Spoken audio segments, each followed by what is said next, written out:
5월 3일 주일 예배 설교입니다. 오늘은 욥기 세 번째 마지막 시간으로 29장에서 42장을 다룹니다. 오는 주에는 시편 14장까지를 읽어오시기를 바랍니다.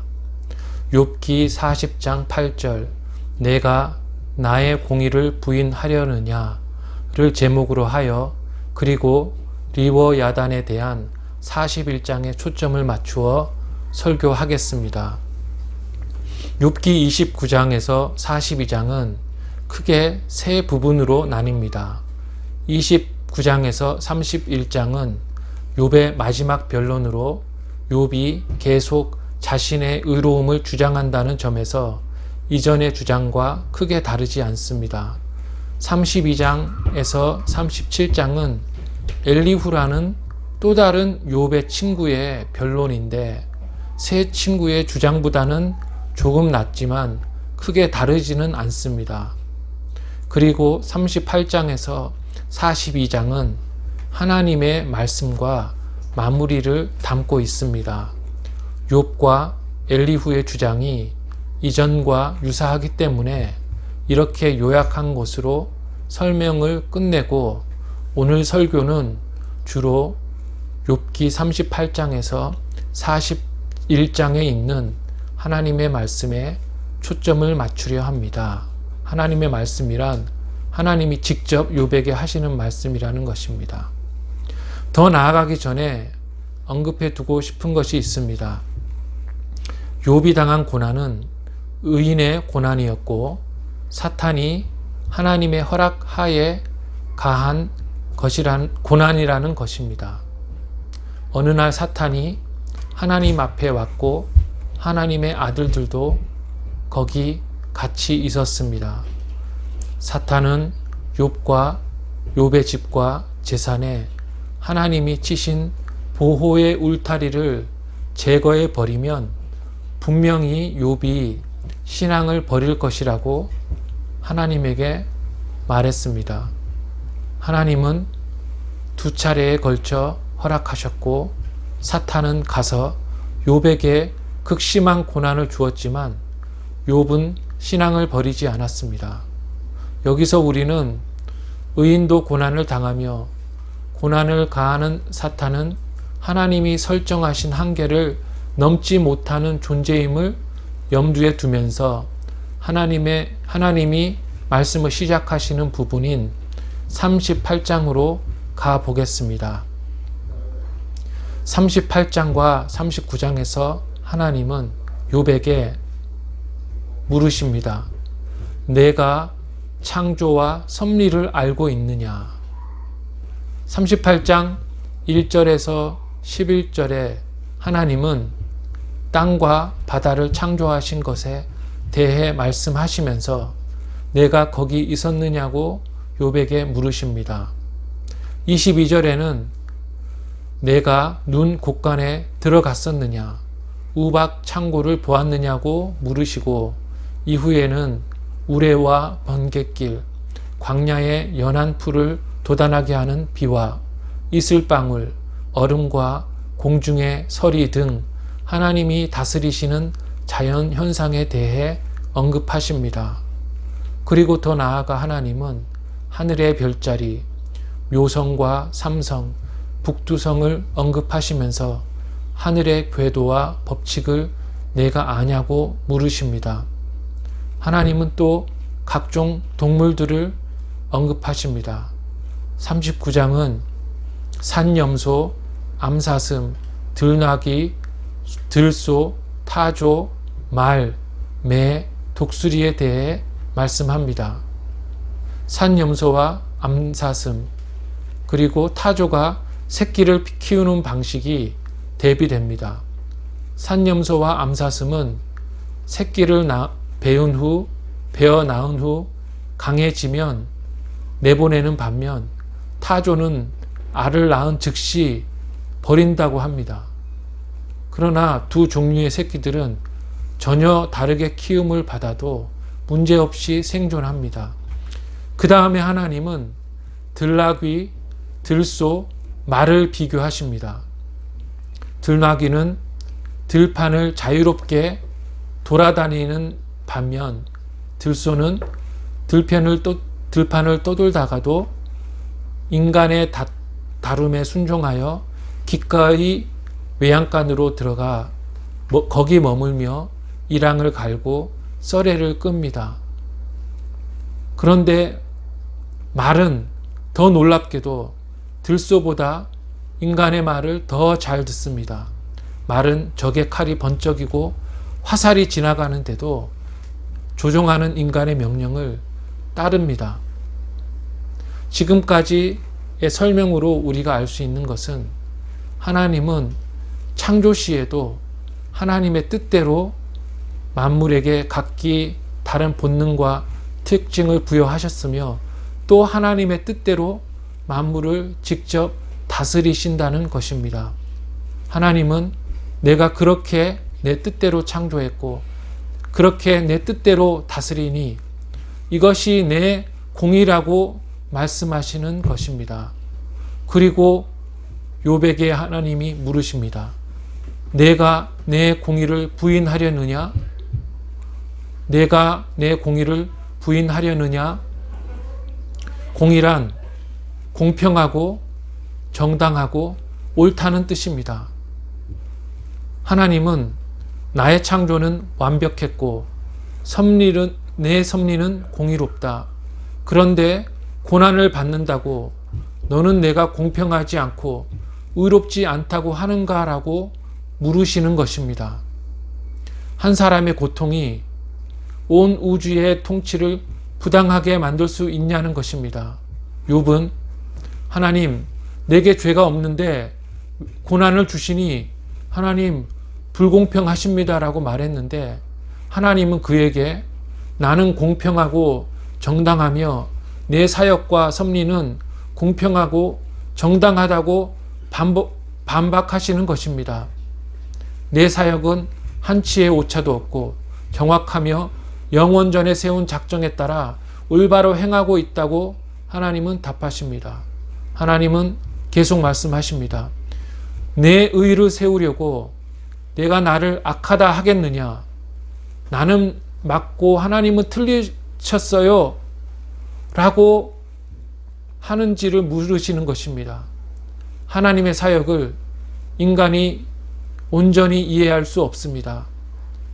그런데 내가 맞고 하나님이 틀리다고 주장하는 것은 하나님을 내 수준이나 내 수준의 이하로 끌어내리는 것입니다. 내가 하나님보다 지혜롭고 분별력이 있다고 주장하는 것과 무엇이 다릅니까? 그래서 결국 하나님은 욥을 책망하시는 것입니다.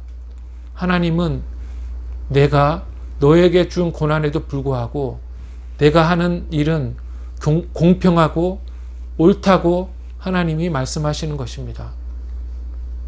그리고 이제 41장으로 넘어갑니다. 하나님은 41장 전체에 걸쳐서 리워야단에 대해 말씀하십니다. 총 34절로 된 이 장에 있는 설명은 리워야단에 대한 묘사로 거의 끝납니다. 요컨대 리워야단은 가장 무시무시한 피조물로 묘사됩니다. 그 설명은 리워야단은 교만한 자들에게 군림하는 왕이니라로 끝납니다. 욥기에는 세 동물 라합, 베헤못, 리워야단이 나옵니다. 베헤못은 소를 닮은 소가 코끼리만큼 큰 동물로 흔히 묘사되는데 성경에서 바로 이곳 한 곳에 언급되고요. 라합이라는 동물은 욥기에 2번 나오고 이사야서에서 2번 나옵니다. 반면에 리워야단은 이 41장 전체가 할애되어 설명이 됩니다. 라합과 베헤못은 엄청나게 큰 피조된 동물이라고 언급하는 것으로 충분하다고 보고 더 이상 설명하지 않겠습니다. 리워야단은 상세한 설명이 필요합니다. 이 이름 리워야단의 단은 성경에서 뱀, 독사, 승냥이로 번역되는 히브리어 탄인에서 유래된 단어입니다.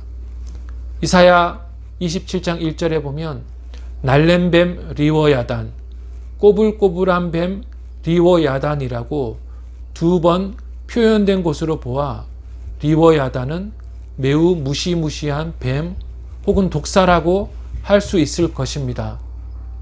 그런데 41장 1절에서 11절은 인간들이 리워야단을 절대 잡을 수 없을 것이라고 말합니다. 낚시나 그물이나 노끈이나 밧줄로 리워야단을 잡을 수 없으며 잡았다 하더라도 껍데기가 하도 단단해서 죽일 수도 없고 먹을 수도 없고 잡더라도 길들이지도 못하고 종으로 삼을 수도 없습니다. 절대로 잡을 수 없을 뿐더러 싸우려고 대면해도 그 가죽이 돌 같고 귀에서는 연기가 품어져 나오고 입에서는 불이 나오는 등 그 모습이 너무 끔찍하기 때문에 싸우려 하다가도 그 모습을 보면 사람들이 도망갈 것이라고 합니다. 이것이 1절에서 33절까지의 요약입니다. 그런데 맨 마지막 절 34절은 리워야단을 갑자기 그 묘사를 바꿔서 모든 높은 자를 내려다보며 모든 교만한 자들에게 군림하는 왕으로 묘사합니다. 그리고 하나님의 말씀이 끝납니다. 저는 욥기에서 가장 충격적인 곳이 바로 이 곳이라고 생각이 됩니다. 충격적인 반전의 구절입니다. 이 구절로 하나님은 말씀을 끝내시고 욥은 설득되어 회개해 버립니다. 왜일까요? 여기서 교만한 자들은 더 정확하게는 많은 영문 번역서들을 보면 교만의 아들들로 번역이 됩니다. 즉 리워야단은 이들 교만의 아들들의 왕인데 이들 교만의 아들들을 다스리는 머리 뱀으로 바로 이 리워야단이 표현된 것입니다. 이 교만의 아들들의 왕은 창세기 3장 15절이 말하는 바로 그 뱀입니다. 리워야단은 바로 이 옛 뱀이요. 교만의 아들들은 여자의 후손과 세상 끝까지 대립하며 싸우게 될 바로 그 뱀의 후손인 것입니다. 즉 교만의 아들들은 리워야단의 통치, 리워야단의 다스림을 받는 자들인 것입니다. 끔찍하고 두렵고 인간을 압도하는 무시무시한 피조물 리워야단을 묘사한 후에 이 리워야단을 그대로 사탄에 비유하신 것입니다.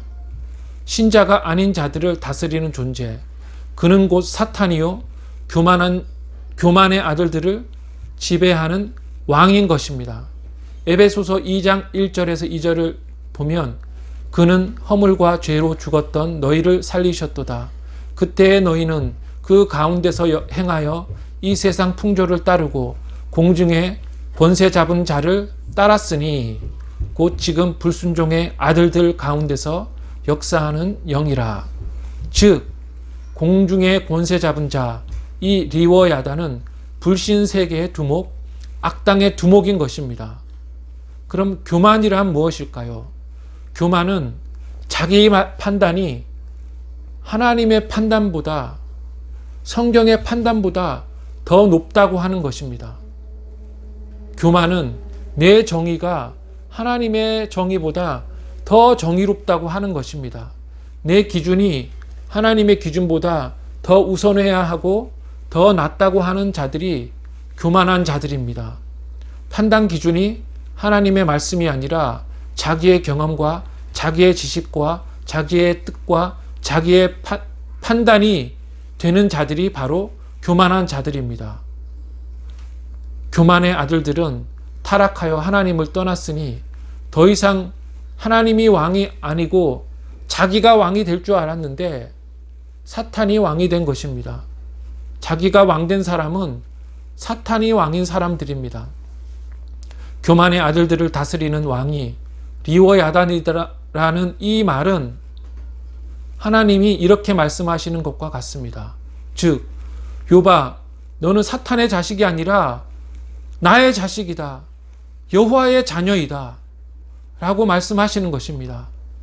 이 사실만으로도 감사와 찬양이 넘쳐나와야 하지 않겠습니까? 내가 너의 하나님이고 너는 내 자녀란 말이다 라고 하나님이 말씀하시는 것입니다. 여러분, 하나님의 돌봄을 받는 여러분에게 아무리 고난이 많아도 여러분은 하나님 안에 있으면 안전하고 평안하고 천국을 가니 리워야단의 다스림을 받는 것이 아닌 것이 얼마나 감사하는 일이 아닐 수 있겠습니까? 하나님의 다스림을 기뻐하고 하나님의 공의로운 다스림을 찬양하는 우리가 되어야 하는 것입니다. 이렇게 하나님의 말씀은 끝이 납니다. 더 이상 무슨 말이 필요할까요? 그래서 하나님은 멈추셨고 욥도 더 할 말이 없어졌던 것입니다.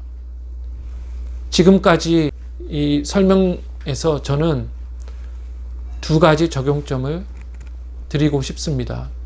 첫째, 신자가 고난을 받을 때도 하나님은 공의로우시다는 것입니다. 즉, 우리는 하나님에게 하나님, 왜 그렇게 하세요? 좀 더 잘할 수 없으세요? 내 생각에 하나님 못하고 계세요? 라고 할 수 없습니다. 하나님은 공의로우시며 그의 공의로우심은 완전하기 때문입니다. 나만 미워해서 고난을 주시는 것이 아니라 모든 신자에게 우리의 유익을 위해서 고난을 주시는 것입니다. 그런데 그 고난을 우리 생각으로 우리의 마음으로 이해하려 할 때 우리에게 하나님을 원망하는 마음이 드는 것입니다. 그분은 다 각기 재능을 골고루 완벽하게 주셨고 때를 따라 좋은 것을 완벽하게 주시는 이 세상을 완벽하게 다스리시는 하나님이십니다. 그런데 인간이 내가 하나님이라면 이렇게 할 텐데 저렇게 할 텐데 나에겐 이것을 주시고 하나님 내일은 저것을 이렇게 해주시고 하지 말아야 된다는 것입니다. 요한복음 14장 6절에 보면 예수님은 나는 길이요 진리요 생명이라고 말씀하십니다. 우리가 길이 아니라 예수님이 길이시며 내가 진리가 아니라 예수님이 진리라는 것입니다. 마태복음 16장 14절에서 예수님은 자기를 부인하고 자기 십자가를 지고 나를 따르라고 말씀하십니다. 이 말씀은 베드로가 예수님에게 십자가를 지지 말라고 예수님의 멱살을 잡고 자기 생각을 말했을 때 예수님이 그를 책망하시며 하시는 말씀입니다. 하나님의 공의를 부인하지 말고 자기를 부인해라. 자기의 의를 부인하라. 그 예수님이 말씀하셨는데 내가 내 공의를 부인하려느냐는 욥기의 말씀은 예수님의 말씀과 똑같은 말씀입니다.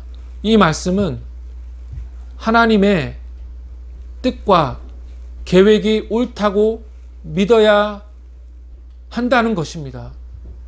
그래서 우리는 이렇게 고백해야 합니다. 우리가 고난받을 때에도 하나님 당신은 공의로우십니다. 나는 부족하고 연약하고 부패해서 그리고 우리의 판단과 생각은 나쁘니 당신의 완전한 뜻이 이루어지기를 공의로우신 하나님의 뜻이 이루어지기를 바라나이다 라고 고백해야 한다는 것입니다. 둘째는 우리는 하나님의 자녀라는 것입니다. 그리스도의 보혈의 피를 믿고 신자가 된 우리는 사탄의 지배를 받는 뱀의 후손이 아니라 하나님의 자녀입니다. 이것 말고 더 큰 위로가 이 세상에 어디 있겠습니까? 교만의 아들들의 왕의 지배하에 있지 않다는 사실이 우리에게 얼마나 큰 평안을 가져다 줍니까? 시편 84편 10절은 주의 궁정에서의 한 날이 다른 곳에서의 첫날보다 나은즉 악인의 장막에서 사는 것보다 내 하나님의 성전 문지기로 있는 것이 좋사오니 라고 말씀합니다. 악인의 장막 안에 있는 것보다 성전의 문지기로 있는 것이 더 좋은 것입니다. 돈과 명예가 많은 악인의 장막보다 돈과 명예가 없어도 성전 문지기로 있는 것이 더 나은 것입니다. 하나님 안에 있는 것으로, 하나님의 자녀인 것으로 만족하여야 됩니다. 고난은 누구에게나 있습니다. 예수님을 믿으면 십자가를 진다고 하는데 십자가는 고난을 말합니다. 신자는 십자가를 지는 자들입니다. 고난을 두려워하는 것이 아니라 고난을 기뻐하는 자들이 신자들인 것입니다. 제가 자주 인용하는 한 이야기가 있습니다. 절에서 중들이 모여서 논의를 합니다. 어려운 일이 하나 있는데 누가 한 명이 자진해서 자원해서 이 일을 하겠는가? 지금 자원자를 기다리고 있는데 아무리 기다려도 중들 중에 가겠다고 하는 중이 없습니다. 그런데 갑자기 어느 중이 손을 이렇게 들더니 내가 십자가를 지겠습니다 라고 했답니다.